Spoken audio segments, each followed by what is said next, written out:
4 июня 1992 года произошло важное событие. Были приняты государственные символы Казахстана.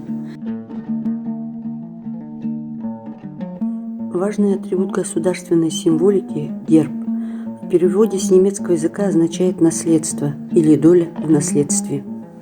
За основу герба были взяты смотрящие в противоположные стороны сказочные крылатые кони-единороги, которые располагались на головном уборе золотого человека. Солнце на флаге Казахстана – это древнейший космический символ, известный всем народам, означает источник жизни, свет. Орел, изображенный на флаге, известен как символ власти и силы. Гимн, олицетворяющий духовное единство, является еще одним важнейшим государственным символом. В январе 2006 года песня «Менің Казахстаным» стала официальным гимном.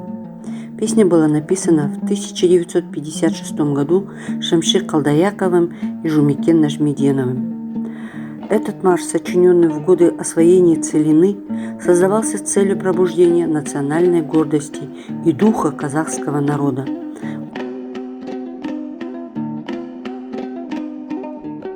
Первый президент Республики Казахстан Нурсултан Абишевич Назарбаев сыграл особую роль в процессе принятия государственных символов. Внеся некоторые поправки в текст, отвечающие сегодняшним идеалам и целям страны, он вошел в объединенный авторский коллектив. Сегодня наши государственные символы широко известны в мире. Республика Казахстан признана всем миром. Флаг нашей страны развивается на флагштоке перед зданием Организации Объединенных Наций и зарубежными представительствами Казахстана. Казахский голубой флаг побывал в космосе вместе с Талгатом Мусабаевым. Во время церемонии награждения казахстанских спортсменов на международных соревнованиях звучит наш гимн и поднимается голубой флаг. Это все является предметом особой гордости для каждого гражданина Республики Казахстан.